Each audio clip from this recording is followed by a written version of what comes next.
Irish Illustrated Insider is sponsored by Visit Southbend.com. Is it time to check a Notre Dame home game off your bucket list? Has it been too long since you've soaked in the game day atmosphere in person? Whether it's for the first time ever or in a while, start planning your trip to South Bend to watch the Fighting Irish with ideas and inspiration at visitsouthbend.com.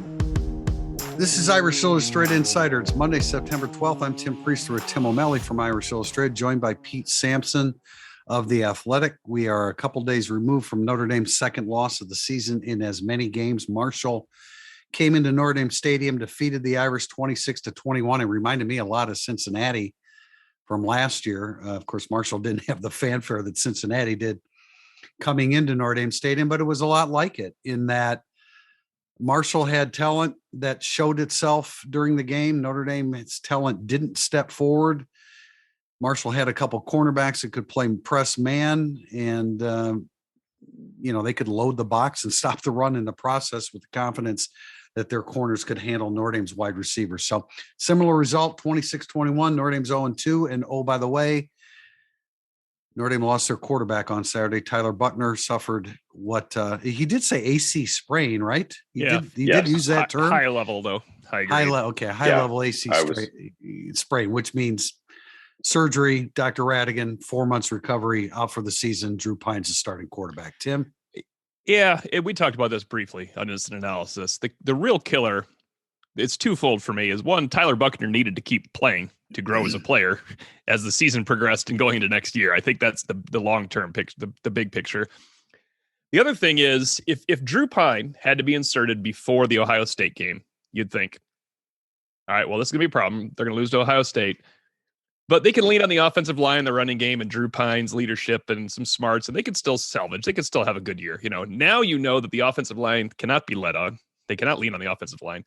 The running back situation, nobody knows who the starting running back is. Me, you, Marcus Freeman, Dylan McCullough, Tommy Reese. They have no clue. I brought it up today at the press conference. And Tyler Buchner was their best weapon by running the ball. Which is why he got hurt at the end of the game. Which is why we said Drew, he would always get hurt at during game. Yeah. Yeah, just not the Marshall game on your 13th carry. Because that should have been a game where he should have run 5 times because they had a functional run game and an offensive line that was operating properly and receivers who could go up and make plays. That Notre Dame's entire offense was Tyler Buchner's legs and Michael Mayer. That was it. That was the only thing that functioned as designed on Saturday, with the exception of Styles reverse play for 22 yards. That was kind of it. They thought that they could be a deep shot pass game, which keeps your completion percentage down. That's fine, but your yards per attempt goes way up. But if you're 1 for 7 on throws of 20 yards or more, and the one is a wheel route to Michael Mayer, that's just a misread on who you are offensively. I think that there are a lot of things that are alarming about Notre Dame football right now, but by far and away for me, the biggest one is the misread by the coaching staff of the players available, what they do well, what they struggle at. Because I don't think you can look at the game plan, particularly offensively, and feel like Tommy Reese has a handle on the strengths and weaknesses of the team, because if he did, it would have had to have looked so much different than it did. I want to start my comments the same way I started my Thursday Thought comments, and that is, before I get to all the things that I say about Notre Dame,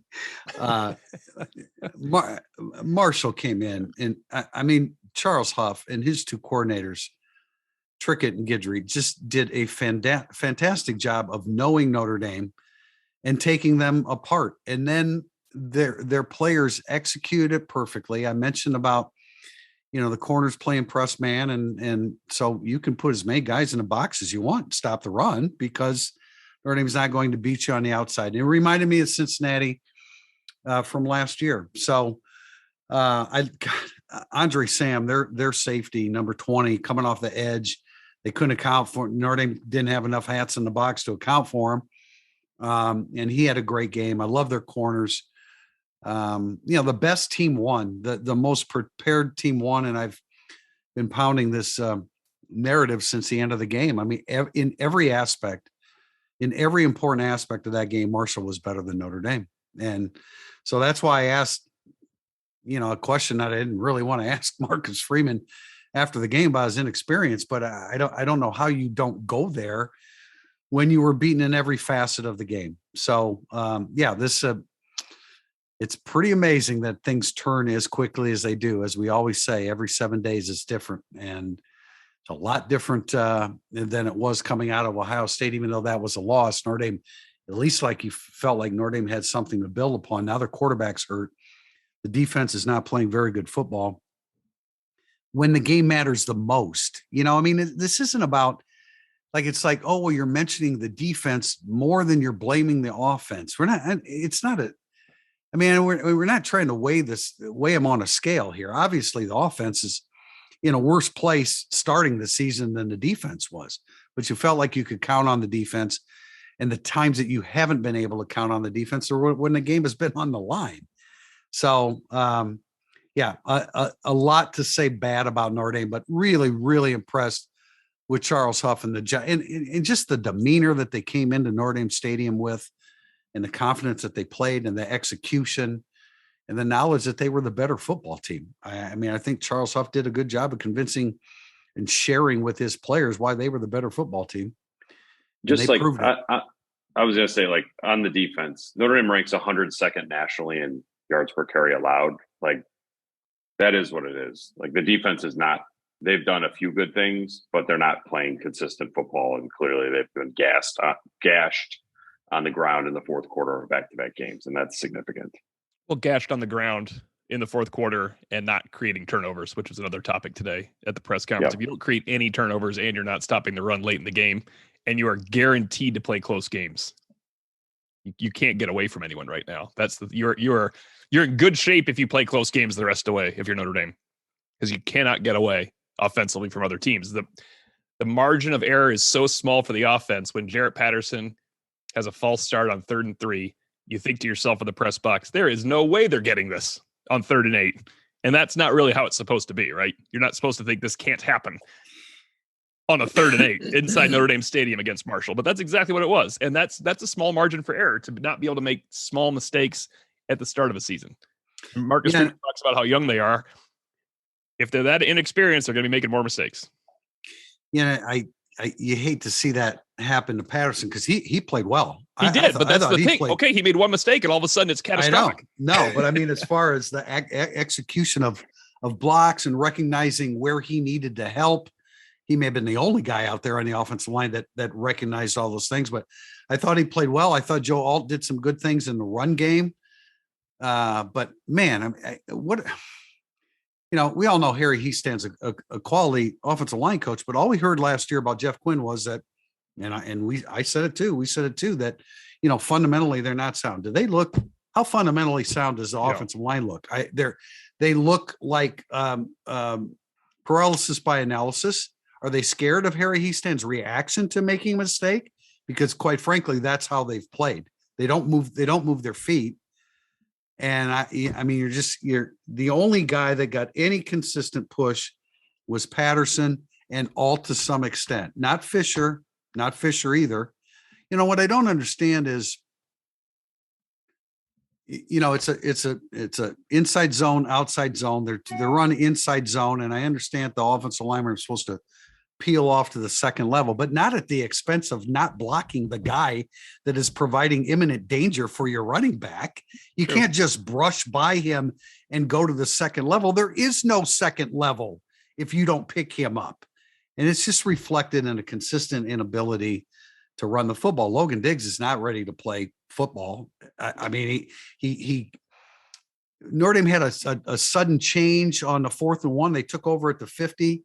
Diggs ran wide and gained 0, ran wide and gained none, and then blew the blitz pickup on 3rd and 8. He's not ready to play football. Either he's not physically healthy or he's in the wrong frame of mind to play football. So, the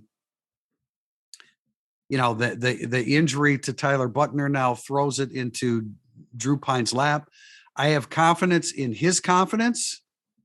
You're looking at that. What are the assets that Drew Pine brings to the equation? His preparation has been great.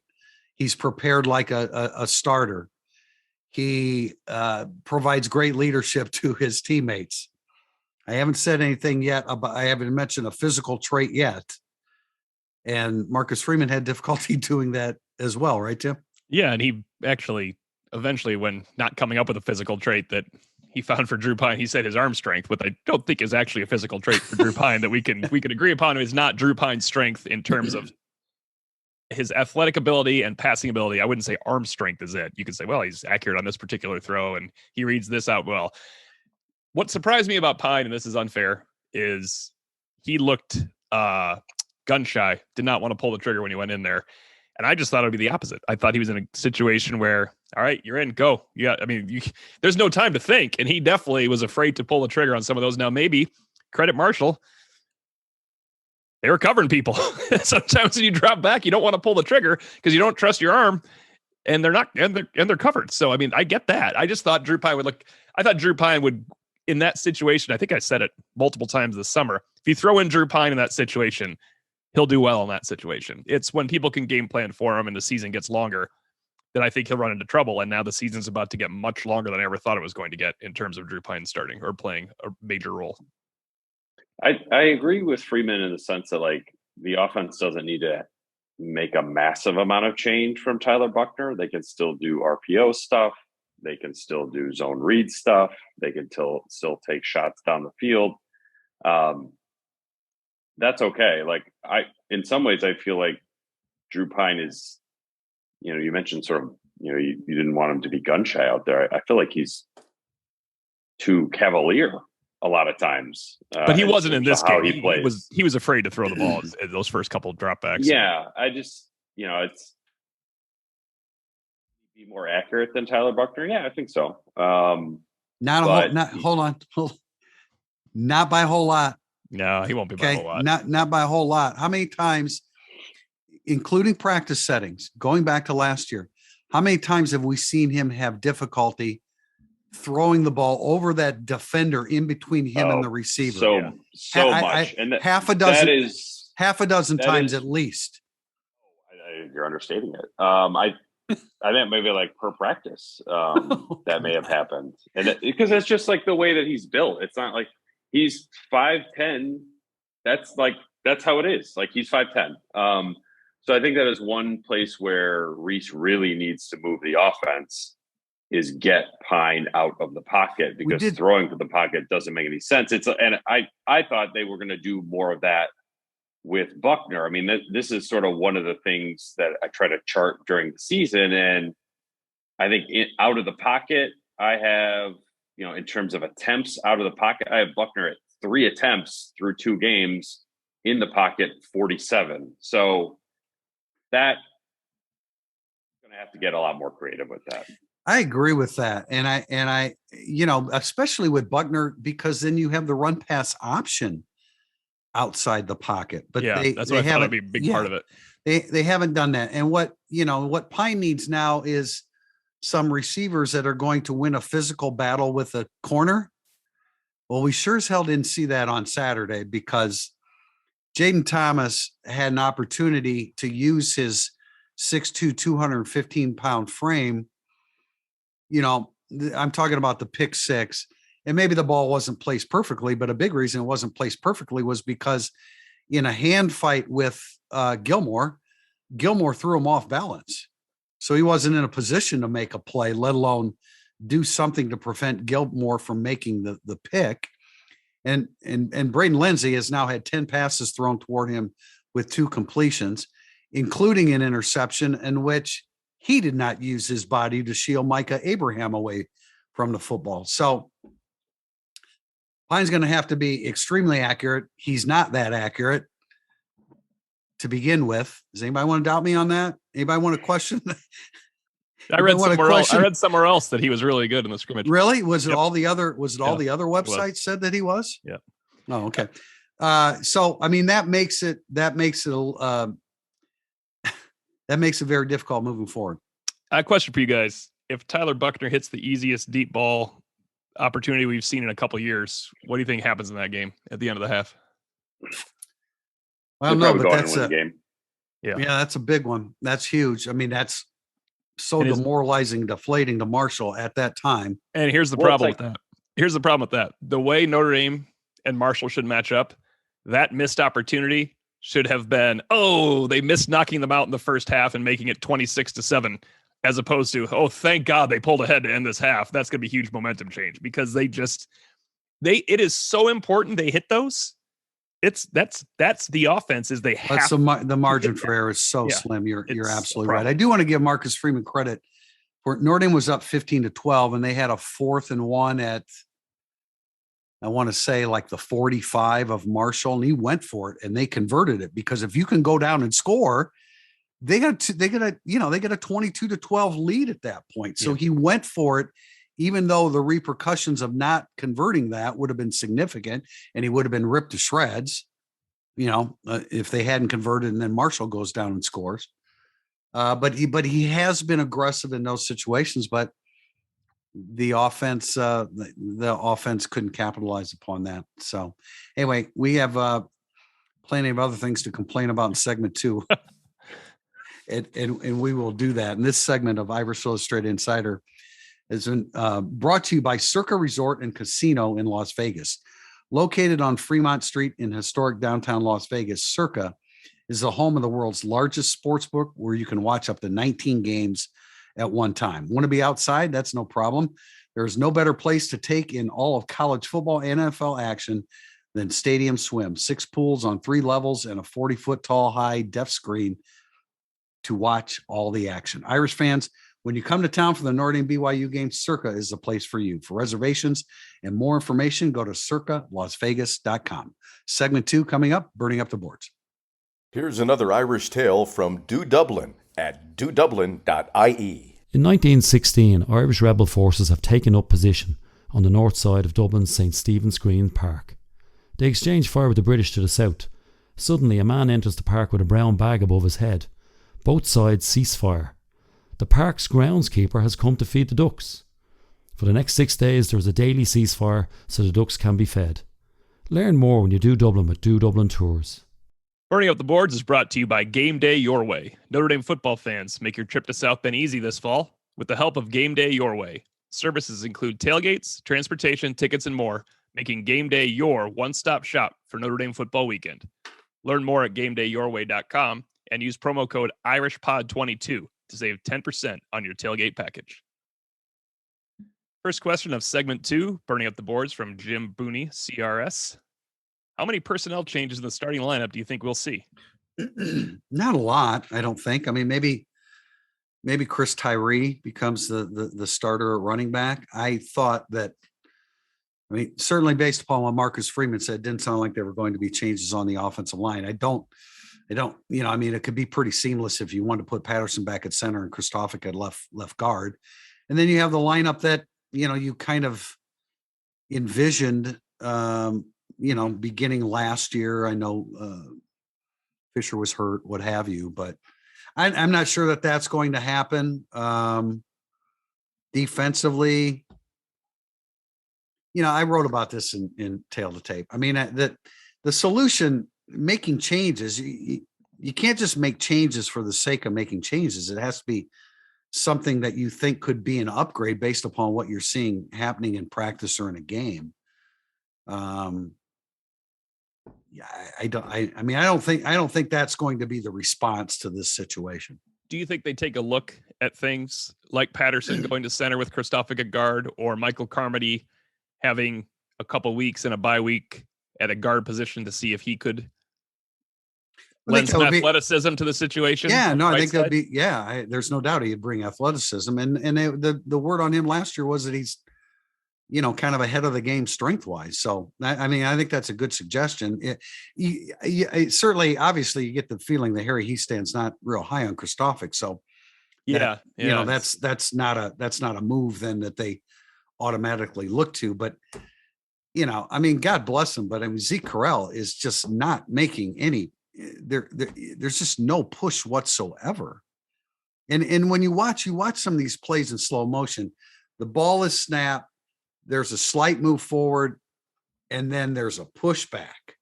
And the point of attack for Marshall offensively was past the original line of scrimmage. And for Notre Dame, it was behind it. It just flat out, especially in the middle of the line. Changes, Pete?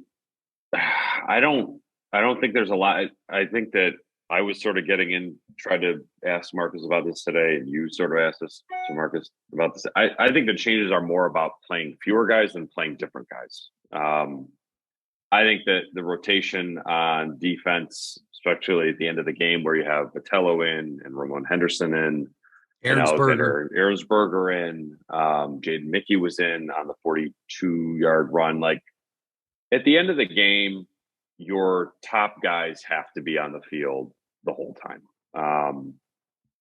If you want to rotate in the second quarter, that's the time to do it. Maybe the third quarter. In the fourth quarter, if the focus is in fact finishing, you need to finish with your best players. And so I think that would be less, Tobias Merriweather is the easy, like, why isn't he out there? Could he run a go route? I'm sure that he could. Having a 6'5" guy out there instead of a 5'11" guy would make sense if that's all you're going to ask him to do. But, that's not, I don't think coaches look at football that way, where you can just be a gadget player and be out there. So aside from tightening up the rotation on defense, I don't think there's a lot of like guys on the bench that are going to spark a massive improvement. The offensive line, we've seen that change in bye weeks. Mm-hmm. Probably not going to change this week. Yeah. Hey, the only problem with waiting for the bye week is you can't be 0-4 because of your offensive line. You got to make sure that's not. I don't think they'll lose both their next two games, but they could. Let's be realistic, right? They have to. Yeah. They have to score on Cal, and they probably have to keep up the wrong word. They have to score on Cal, which is hard, and they have to score more because North Carolina will score naturally by the modern era of the football against Notre Dame's. North Carolina has an offense that can score, so that they're probably going to score. Well, Notre Dame's an underdog going to North Carolina. Yeah, but my thing with Merriweather, and this is a joke. We always, they're not taking out Scottie Pippen. You can put in Tobias Merriweather for 10 plays to find out if he can help your offense, right? Because what are you doing? You're taking out Jaden Thomas, Braden Lenzy, one snap for Lorenzo Styles, something along those lines, where you can see if he can help, because you're playing 4 receivers. I have to stress this. It's not like Merriweather can't break into the 7-man rotation. You can get him in a game. There's no way you're going to get through a season with four receivers in a 3 wideout offense. And to Pete's point about the weird rotation defensively, is your depth is supposed to allow you to play your best players in the fourth quarter. Right, exactly. I thought Foskey was hurt. I figured Foskey was hurt. Where's Foskey? I agree. In second quarter, everything you guys are saying here, I agree. But you're writing it down as you're mapping out the game. It's like, I think we even said, is that Ahrensberger's in there? Yeah, no, we brought it up, and they have often subbed on the second drive of the game with defensive linemen. Mike Elston did it too. I always found like, wow, that is fast. They must really have faith in those guys. It's also strange to me. This might be a tempo thing. It's a good question to ask Freeman, or if we get Golden at a bye week. I guess we're not getting bye week coordinators because Notre Dame is 0-2.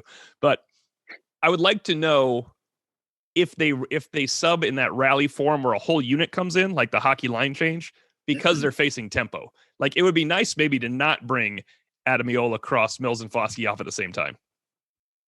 1 or 2 and then rotate in. But that could be combating, like, against tempo. It might be hard to do that. You might lend yourself to situational substitution penalties and stuff like that.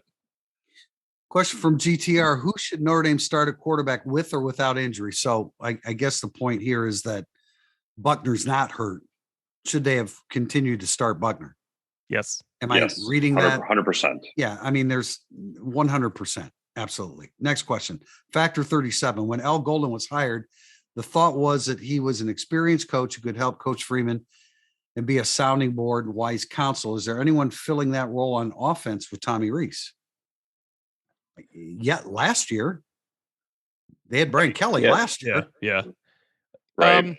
So Parker's coordinated before, and I think Pete and I talked about this in June. We disagreed that, or maybe it was the spring, that Heastan could be a sounding board for Rees. But it's more along the lines of, let's focus on this focal point of the running game, Tommy, and then he's done with that part probably. So maybe not. Maybe unless it's Parker, who is the newest guy to the staff at the time. Yeah, but who else would it be? I mean, I think it's Parker. Yeah. It's not. He stands involved in his deal, and I don't think that's part of his coaching acumen or that he wants it to be.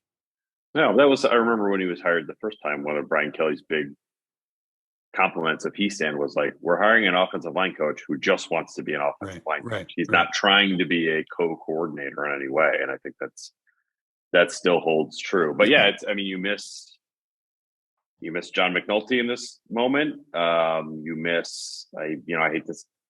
I know people don't want to hear this. You miss Brian Kelly in this moment. Like, Brian Kelly, for his faults, and we've discussed many of them on this podcast, and we've all written tens of thousands of words about them. Like, pretty good job at steering a program through a storm, which is whether you created the storm or not. And that's sort of what Notre Dame needs most right now. Yeah, all Brian Kelly did was defeat 42 straight unranked teams. That's all he can do. Is you're still in the playoff run if Notre Dame had a 43-game winning streak against unranked teams. But now you're not. This is the time to bring it up. 10 straight years. This is when Notre Dame's second loss occurred, okay? Never. September 28th, that was 2013, against Oklahoma. November 8, November 28, September 17, I think we all know what year that is. November 11, never. October 26, that was Michigan. Yep. January 1. It's a lot of contention. September 10 this year. September 10 sounds like September 17 right now. Yeah. That's the issue. Jay Pidell 10. What the heck is going on with the defensive line? I say that like all the time in these every time I'm hanging out Saturdays nowadays. How is it possible they've regressed? Is it an indictment on Al Washington's coaching? Or are they being coached to play this way in Al Golden's scheme? Missing Mike Elston right about now.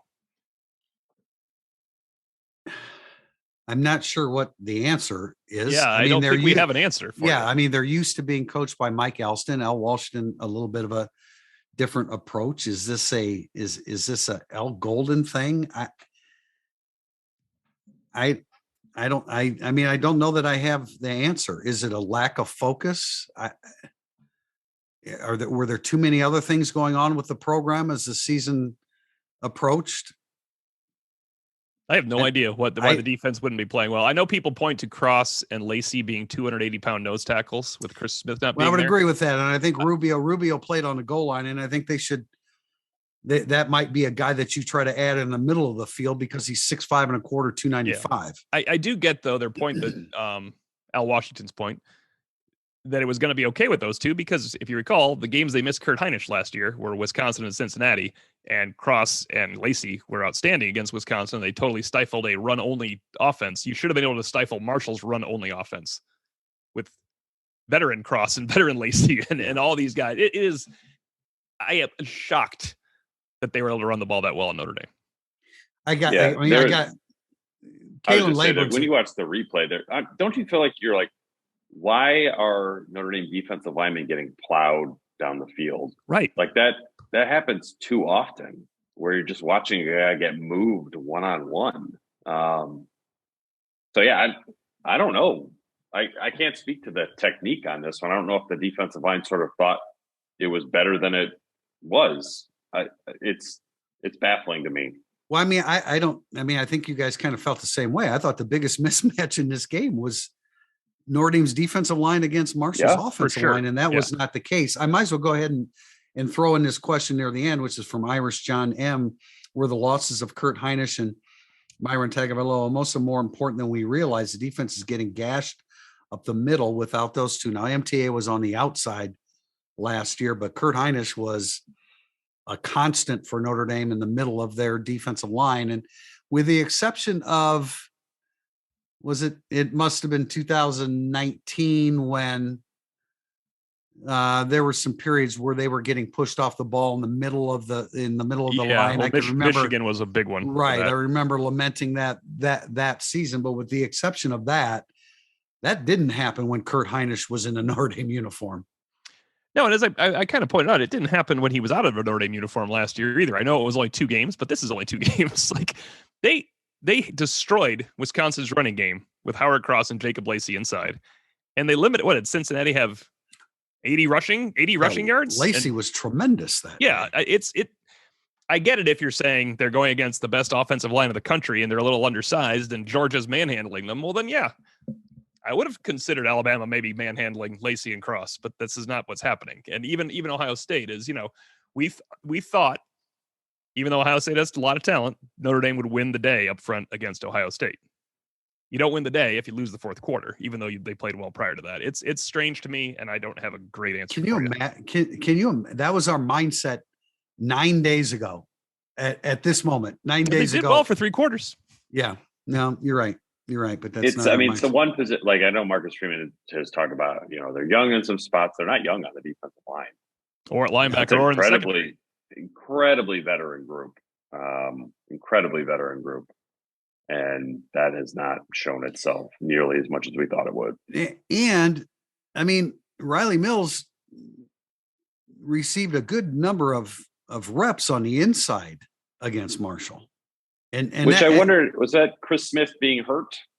It may have been, but I mean, they're still getting gashed. It wasn't only Smith being hurt though, Tim, because you told me before the game, watch for Justin starting. Yeah, that they were going to play, and he did. Right.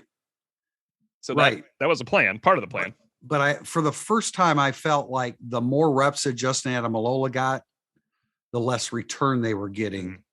And I've never felt that way before, but he hasn't, rarely has he gotten an extensive number of reps in a game. But for the first time, I'm like, okay, now he took a wrong angle there. He took a wrong path there.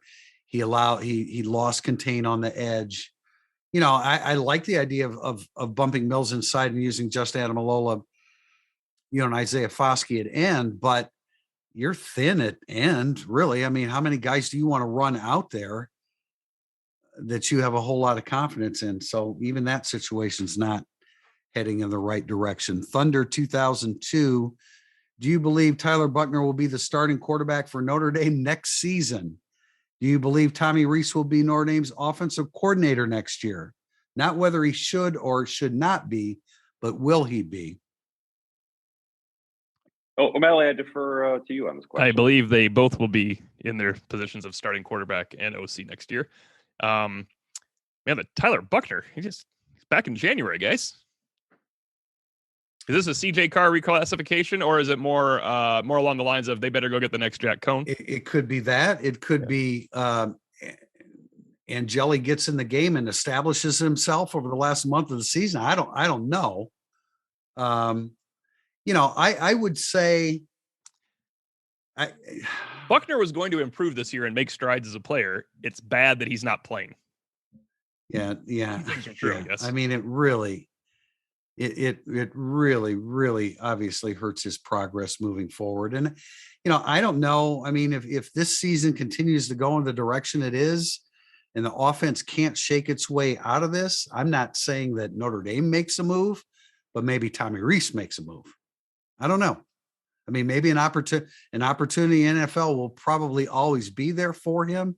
I don't know. This is like, I saw some, I totally skipped over the questions that asked, about record over the next 10 games. I mean, hell, we can't even pick the Notre Dame Marshall game. I can't get into October and November. I'm not. Also, let's be fair. Notre Dame doesn't deserve to be 2-0, obviously. But if you hit Braden Lenzy on that pass, and if CJ Stroud doesn't make the play of the year so far on a scramble left, we look at Notre Dame differently. We would know they're flawed. We would know that Georgia would boat race them and blow up their offensive line and use some of their interior linemen as projectile devices to hit Buchner. But we would look at them differently, right? We would. That's what winning and losing. Yeah. That's the difference between winning and losing. I think Tommy Rees has a much better chance of being here now than if Notre Dame scored 37 and 42. Well, true. No, true. I'm not saying that he's going to go to the NFL as a coordinator, but he could go to the NFL as a quarterback's coach. I don't, again, I look at this like predicting that this is just, it's way too much. There's too much ground to cover between now and then, right? I'm just looking back at the 2011 schedule, the last time they started 0-2, and remembering all the crap that happened after that, and to sit here and try to predict that, okay, they're going to win 4 straight, then come into that USC game, first night game with the gold helmets. You had the Reese Chris, like whatever that was that night. Favored then they by win 9 another 4 games. It's like the last time they started 0-2, they were 8-3 going into the final 2 games of the year. So like they kind of got it together. But man, you just look at back at the games about what it took to get it together. It is. I mean, you had your Priester, your great Brian Kelly. The guys I recruited, the guys I inherited, whatever. Like that happened that season. There's a lot of ground to cover between now and then, a lot. So like to predict like what next year is going to look like, I don't even want to get into that. Thunder 2002. It's an interesting question, and I totally get it. And I think, some things could happen that would certainly. I think Thunder 10 or 11 games between now and next year. Yeah, I think Thunder meant transfer quarterback in the. Well, that too. Yeah, okay, and that. Well, how do they?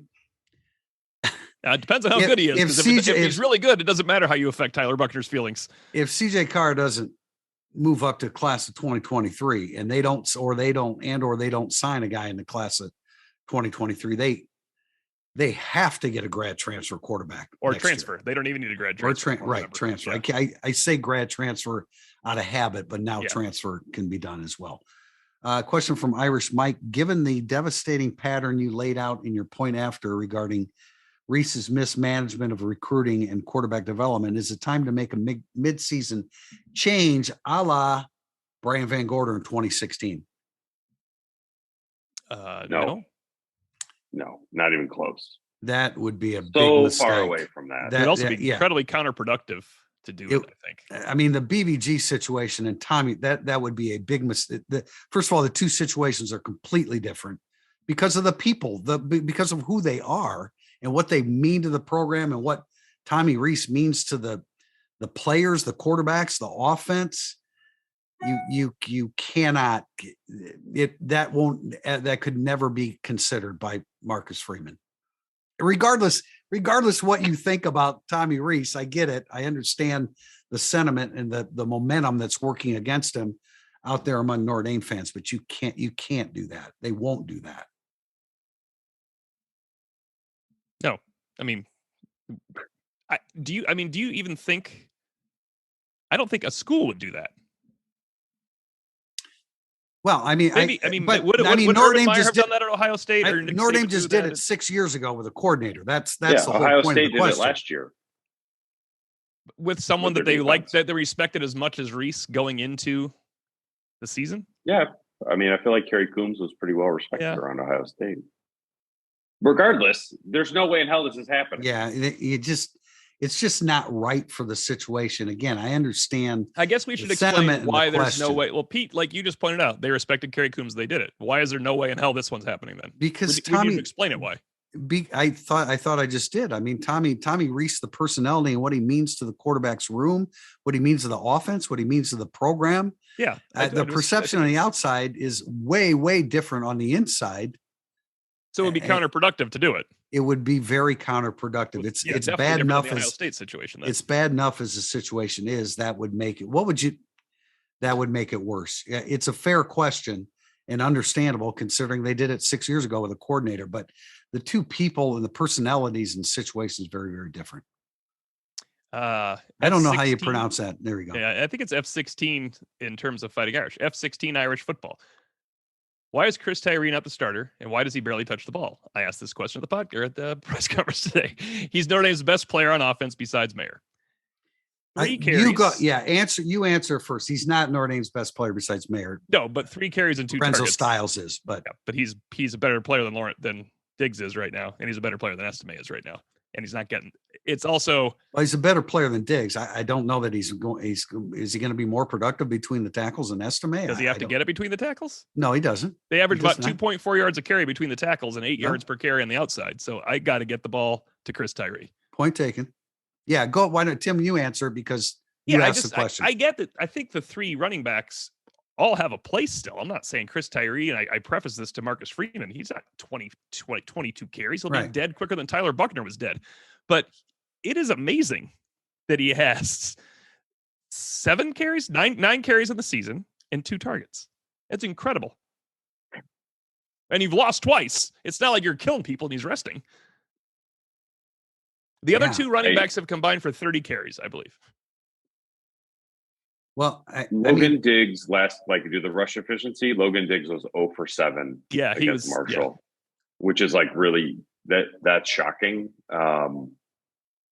I would take Logan Diggs carries and I'd split them between Estime and Tyree, maybe not equally, but I would split those up. I thought it goes back to what earlier question, like how do you change the rotation? I don't think it's like playing new guys. I think it's playing guys in different proportions and then pulling back on some guys. I think it's hard for Chris Tyree to get 3 carries a game and hit a crease for 30 yards. But if you get him the ball 10 times, I think he'll hit 1 crease for you. I think that's fair. I thought 12 to 15 touches a game would have been great usage of Chris Tyree, and they're a long way from that right now. Well, they're not getting enough snaps per game. No, that's true too. Yeah, I mean, like if he would have got 15 touches against Ohio State, that would have been 1/3 of their plays. Yeah, that would have been a challenge. How many? But it could have been 14 carries for 14 yards and 1 for 47. That would have helped too. That's the thing. It's not. I don't think Audric Estime and the Notre Dame offensive line is a great match right now. Yeah, and that was where, I mean, because Marshall was able to put so many hats in the box. I mean, Andre Sem, their safety, was coming off the edge and was getting to Estime before Estime could get to the point of attack. So, that's why I say I think changes they could make. You probably see Chris Tyree in the starting lineup, and they try to get him the football in the opening series that Notre Dame has the football. Question from Lane K24: with Notre Dame season basically over, yikes, and having 0 shot at the playoffs, do you think a player like Michael Mayer might consider sitting out the rest of his time at Notre Dame? I think if Michael Mayer hurts his knee in November, he will sit out the rest of his time at Notre Dame. But other than that, no. No, I wouldn't expect him to play in the Cheez-It Bowl, but in terms of the rest of the season, I would not expect anything to change that. Yeah, I don't think Michael Mayer's makeup is such that a healthy Michael Mayer would give up on the team as a captain. I think most first-round draft picks on an 8-4 team, if they hurt their knee in November, could consider not playing the final game or something along those lines, though, right? Like it just becomes prudent when that. Yes. Sure. Yeah. And Notre Dame season is not basically over. There are 10 games, right? There are 10 regular season games. They all matter. That's why the playoffs stink. The playoffs is that one's correct. Howens 22. Do you think there's a chance that the team has been going too hard in practice, leaving them with not enough in the tank on game day? I think that's a fair enough question. Don't you? Yeah, hard to answer. Yeah, though, right. Hard to answer, but I think it's a fair question. Yeah, just so people are clear, like I think there was something on Twitter about like, oh, they're practicing on Sunday as if it was a punitive measure. Mm-hmm. They would have practiced the Sunday after Ohio State as well, but their plane got delayed in Columbus. They weren't even home. So this is if they were 2-0, they would have practiced on Sunday this week. They're 1-2. They practiced on Sunday this week. So it's not a reactionary measure, but yeah, it's worth considering. Like, worn down in the fourth quarters of games. Were they too physical in camp? But that I don't think any of the three of us can sit here and definitively answer that question. No, but I think we would probably agree that Marcus Freeman's camp is more physical than Brian Kelly's was. Yes. Yeah. Except for during bye weeks on the way to the Michigan game. That would be the exception. That definitely would be the exception. Question from DW Stall 81. Thoughts on Marcus Freeman's sideline demeanor? Not saying he needs to be BK, Saban, or Kirby Smart, but to me, he just seems extra subdued. Digging deep. I pass. Digging deep for reasons as to pass on this one. I mean, the guy's in his. I mean, I'm just talking out loud here. DW. He's in the third game that he's coaching, and he's in a battle, and he's trying to think straight, and he's trying to do the right thing, and he can't believe the score of the can't. Yeah, I mean, I think it's better that he's subdued and locked into making good decisions. And again, he made a couple aggressive decisions that in victory, you would be more likely to go back and say, you know what, that was a good decision. That worked. They went for it on 4th and 1. If they follow through with the drive, they're up 22-12. But those things, again, are completely forgotten with a loss. Yeah, sideline demeanor is not even in my top 100 concerns of Notre Dame football right now, nor is it even a concern at all. So I don't see that being an issue. Like, what Notre Dame would be better if Marcus Freeman was yelling at people. Like, I don't get it. I don't get why. I can't imagine what was going through his head on that pick six. Yeah, I mean, I think you guys use the photo and we use the photo on The Athletic. The photo of Marcus Freeman during the alma mater told me everything I need to know about Marcus Freeman. I didn't see it. What was it? It was like he was going to murder somebody. His facial expression, the anger. It was anger, not sadness. It looked like he was going to just rip somebody's head off, and he was going to hold himself back from doing so. But like, his facial expression to me was like, you would not trifle with this individual at this moment. But I think he understands that he got coached incredibly hard in college, incredibly hard. Like, he hated Luke Fickell at points in his career. And I'm not saying he couldn't go there and be that kind of coach, but he's got a million other things to figure out. And I don't think that he sees a return on investment from like just going off on his players on national television. In practice, in meetings, maybe it's a little bit different. I don't know. I want to bring this up at this point because I think we all saw the reaction by Jarrett Patterson when the game ended. He took his pads jersey off and he was heading towards the tunnel before they sang the alma mater. And I mean, you want to talk about a facial expression. I mean, he was angry. He was distraught. That was on our front page too. And I want to. I don't think too many people are out there saying, terrible leader, this and that. He's a 2-time captain, but I want to come to his defense, because when you stop and consider everything that Jarrett Patterson has had to go through and the decisions that he's made in the best interest of himself. I mean, he felt like coming back was in his best interest, but he also did things for the school that he represents. And he comes back to play for Harry Hiestand, and Harry Hiestand moves him to guard. And, you have a weight room injury that you can debate about who's responsible for that. You have a preseason injury this year where they already know he's banged up, but get back in there, Patterson, and he gets hurt again.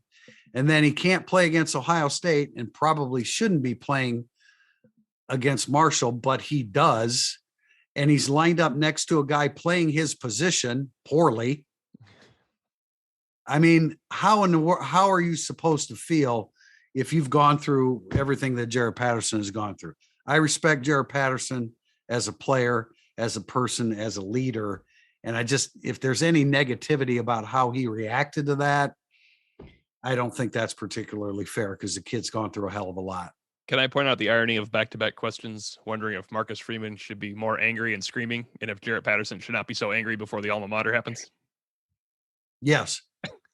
That's ironic. People are mad at Jarrett Patterson for being incredibly angry. It's something that went wrong. And Marcus Freeman's not angry enough, apparently. When this is I'm the king of giving a minority an opinion that's in the minority legs. Okay, and so that's why I'm trying not to do that. But I know that there will be some segment that think, oh man, he's not doing his duties as captain. He's not representing Notre Dame, and I think that's unfair in the situation, because the kid has given absolutely everything to the Notre Dame football program. Hundreds of players that have lost wanted to leave before the alma mater, but they didn't lose to Marshall as a fifth-year senior captain that went through everything you just said, and that's why they didn't leave. So that's what it was. Right. And he came back and listened. Plus, it's the saddest thing ever when that song is playing and Notre Dame loses if you're a Notre Dame football player. Yeah. Last question from W. Jason P. Do you guys have the freedom to give opinions, criticize any facet of the program?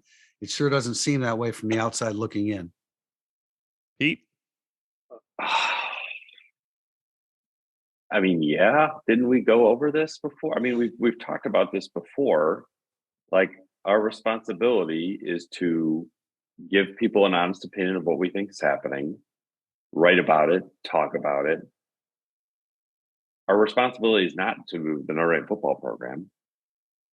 I would hope that would be fairly obvious after I don't think it's 10 years, 20 years, 30 years, 40 years. Yeah. Like, I don't know how many games.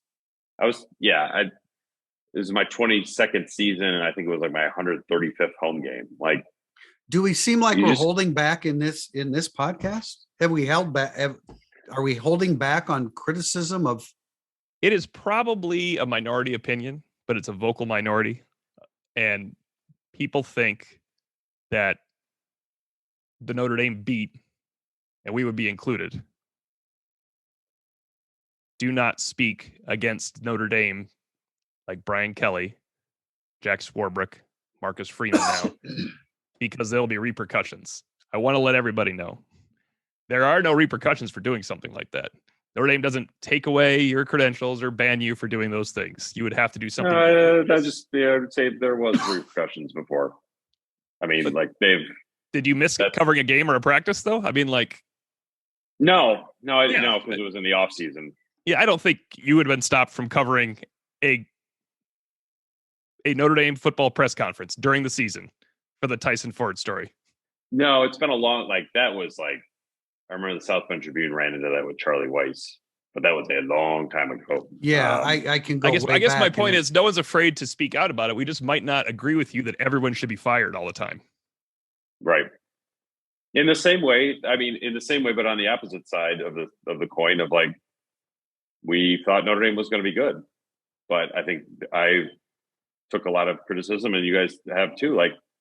Well, why are you questioning Tyler Buchner? Why are you questioning this, that, or the other? Why can't you be more positive? Why are you so negative all the time? So it's I think we're trying to sort of be down the middle on this stuff, offer criticism when we feel like it is warranted. But that's, like you said, it's a big difference than the fire everybody, change everybody in the lineup mentality that I think exists on a lot of message boards. And as it relates to this company, our company, Irish Illustrated, I think Irish Illustrated asked the toughest post-game question. And I think Irish Illustrated wrote the toughest post-game editorial. So, our conscience is clear when it comes to doing our jobs. I would say editorials. My apologies. Although I've heard there's one out there. I haven't read it yet. I got it sent to me via text. I got to read it. I'm not going to say it because I don't want to publicize another website for crying out loud. No, I've heard there's one out there. I want to read it. Yes. And we are not going to react to games the way fans react. We're coming from two different perspectives, and that's fair. Fans can react differently. Yes, too. Absolutely. Someone told me I've never watched a football game before because I was wondering what Marshall was doing when they let Braden Lindsey get deep at the end of the half. How could you not understand that? I don't know. It's kind of weird that somebody would just not be in a prevent defense with 7 seconds left to me. You call it you name it any way you want. You call it any cloud coverage you want to talk about. That should not have happened. So I don't understand it. That's what I mean by that.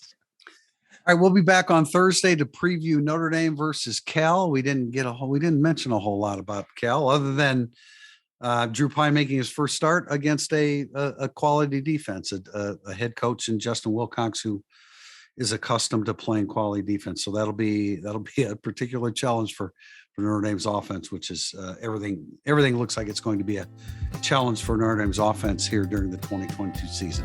Thanks for joining us. This has been Irish Illustrated Insider.